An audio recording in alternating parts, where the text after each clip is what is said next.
binoculars and could see the shore on the other side 8 miles away. But there should have been roughly a drop of 43 feet. Let's be clear, there is an adjustment for observation height. An observation height is 6 feet above the water, and a distance of 8 miles, 17 feet should be hidden by the curvature of the earth, and that you can see people walking on the beach at the opposite shore. What about 20 miles? 266-foot drop.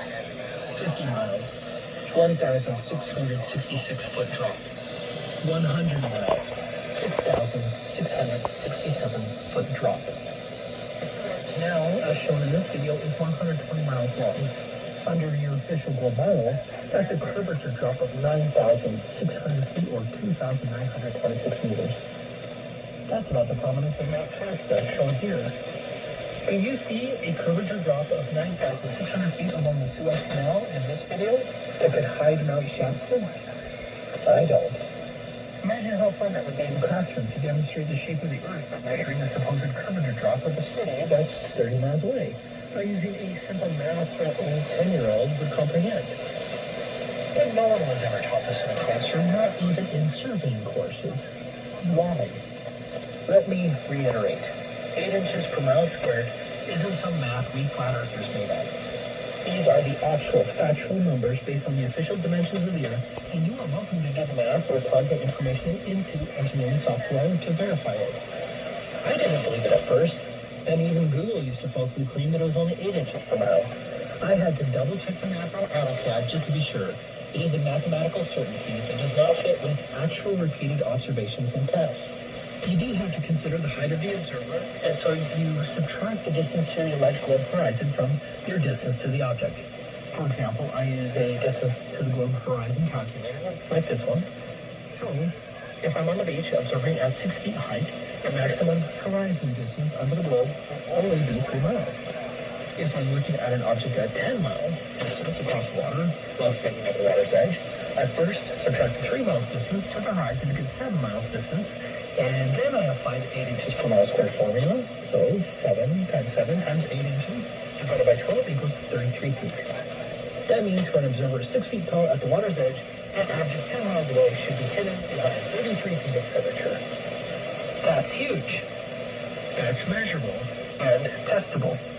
The globe model proof relies upon an implausible story about a well and a shadow in ancient Egypt that has varying interpretations.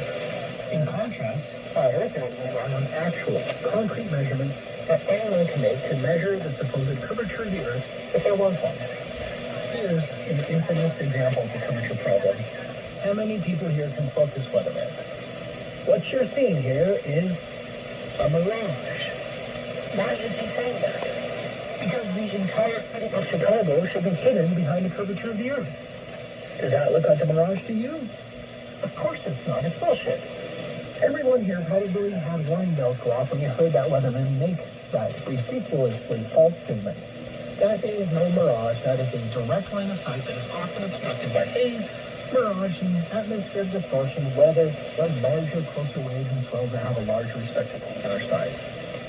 The higher winds out there will use these obvious atmospheric distortions or large swells as proofs of the curvature. Don't let the deceivers trick you, because they're going to try. Here's another one. In this clip, the news lady again says that you're seeing a mirage. It's a photograph from Michigan to Milwaukee at a distance of 80 miles. The top of the tallest building in Milwaukee should be 3,102 feet below the horizon, according to the spherical model, but we can see much of the city line. Do you think that's line of sight or selective curvature helping mirages that just happen to present a flat Earth? Can you allow yourself to see the problem here?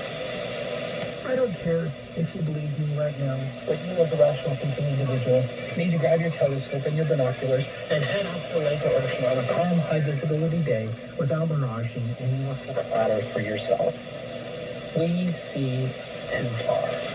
There is no Earth curvature at 8 inches per mile squared. That is a fact. That brings us to culprit 2. What would have happened if Robotham in 1838 was claiming that he could see too far? I live streamed his 6-mile test on YouTube. Well, maybe things are a little different.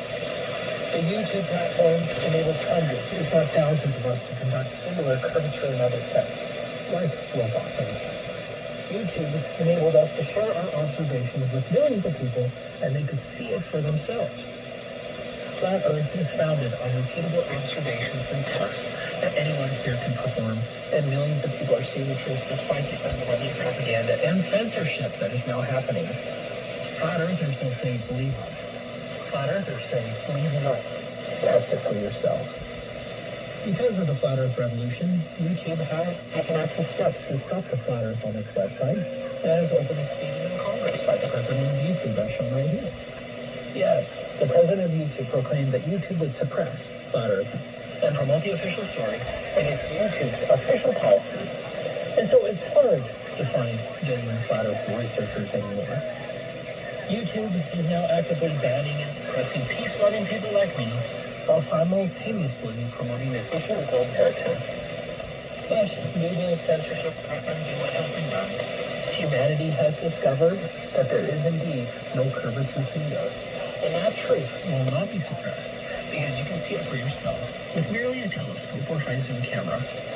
Even though it has become a bastion of censorship now, I still want to thank YouTube for its unwitting help, and especially those first Flat Earth pioneer YouTubers like Eric DeBay, OTD Reality, Mark Sargent, Jaronism, Rob Skiba, DITRH, Mr. Thrive and Survive, My Perspective, P-Braid, Globebusters, the speakers here, and so many more. Thank you. Now we're to the third culprit for Flat Earth revolution.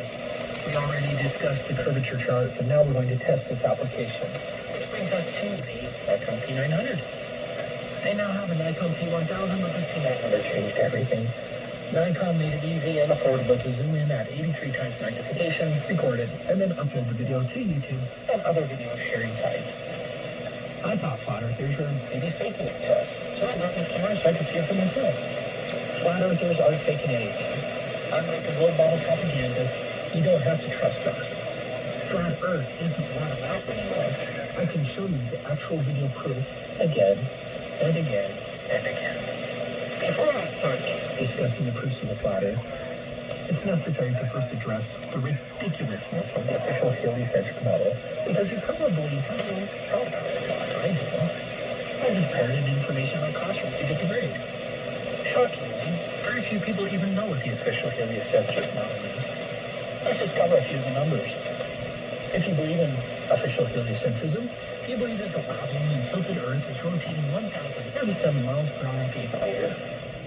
The speed of sound is 767 miles per hour. So the ground you're standing on, at least on the equator, is allegedly moving at 1.4 times the speed of sound. Can you think of any evidence of the Earth's rotation? Wouldn't you think that this movement would be evident in the atmosphere? That airplanes, clouds, and weather balloons would be affected by the ground's movement at 1,037 miles per hour? The fact is that there's no evidence of the ground's rotation whatsoever. So-called pendulums and the supposed Earth's reverse effect are nonsense. They are absurd lies. Second, if you believe in heliocentrism, you believe that the Earth is moving in its orbit around the Sun at 66,600 miles per hour. Even Einstein said you can't detect the Earth's movement by any optical experiment. So why do you believe in this nonsense other than you just take it on faith? But it doesn't end there. Next, the official model says that the Sun is also moving at approximately 450,000 miles per hour, and all the planets are somehow being dragged by the Sun's gravity as the Sun rockets through space around the Milky Way galaxy. With all these inconceivable and undetectable movements, the North Star has remained fixed, year after year, and has been that way throughout recorded history. Next, we believe the entire Milky Way galaxy, including our Sun and North Star, is traveling at 1.34 million miles per hour towards the constellation Hydra. If you believe in heliocentrism, you believe the Earth is moving in a vortex through space like this at over a million miles per hour. Of course, this video isn't correctly scaled, but it's even more ridiculous when you think of it correctly scaled.